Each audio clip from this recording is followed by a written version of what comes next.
Does God the Father have a body?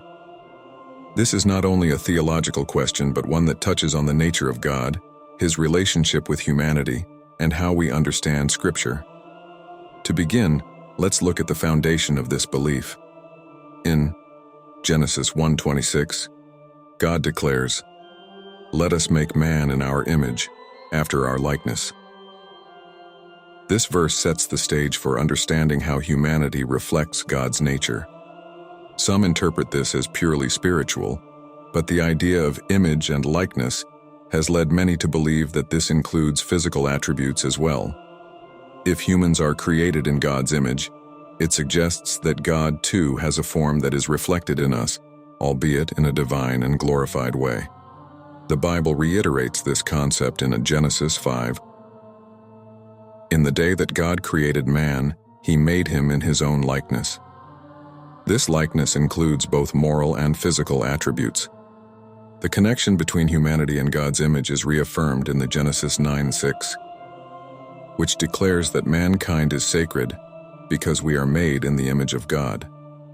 But what does it mean to be made in God's image? Throughout Scripture, God is often described in human-like terms, which suggests he has physical attributes, even if not bound by human limitations. One of the most powerful examples is found in Exodus 33:20-23, where Moses asks to see God's glory.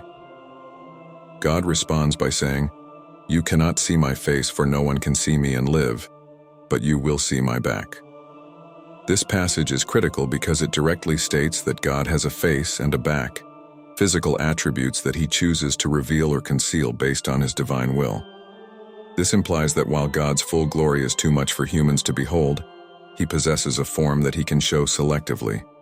Next, we turn to passages that describe God's eyes.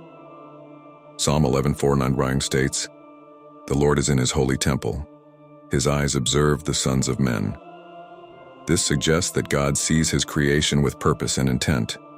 Similarly, Job 28:24 says, "For he looks to the ends of the earth and sees everything under the heavens."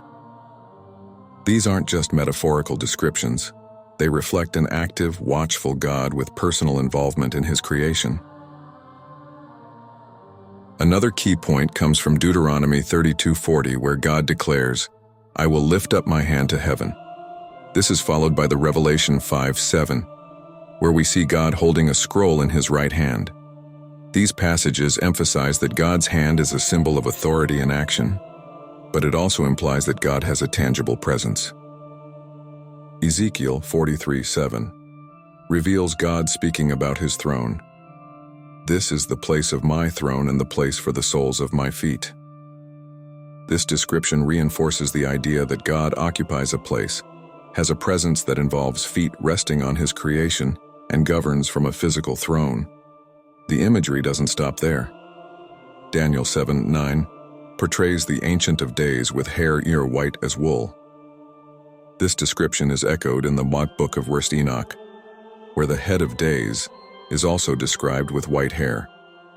Both texts present God as a being with a visible physical appearance.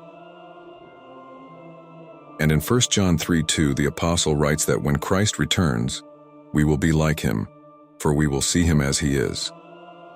This implies that we will behold the fullness of God's form, something that believers anticipate in the resurrection.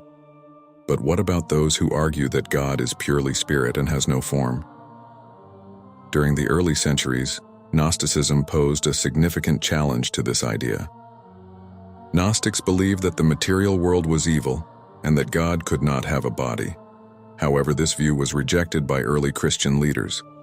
Writers like Irenaeus and Clement defended the doctrine that God's image included a physical element, which was mirrored in mankind. For example, Clement of Alexandria argues that God gave man his image to reflect divine beauty and form, stating that God's physical form exists so that the pure in heart may see him. He is intimately involved in creation, and his form is part of his nature as Father. Finally, consider the broader context of God's interactions with creation. From walking in the Garden of Eden in Genesis 3:8 to his appearances throughout the Old Testament, God consistently engages with his creation in ways that suggest he has a form. Theophanies, manifestations of God in the Old Testament, often involve God appearing in a recognizable physical way. And while his full glory remains beyond human comprehension, these interactions demonstrate that he has the ability to reveal his form to humanity. In conclusion, while God is certainly spirit, as stated in John 4:24, Scripture also describes him with physical attributes: hands, feet, eyes, and even a back. These descriptions point to a God who has chosen to reveal himself in a form that we, as humans created in his image, can relate to. So yes, the Bible gives strong support to the belief that God the Father has a body. If you have any thoughts or comments, please feel free to leave them below.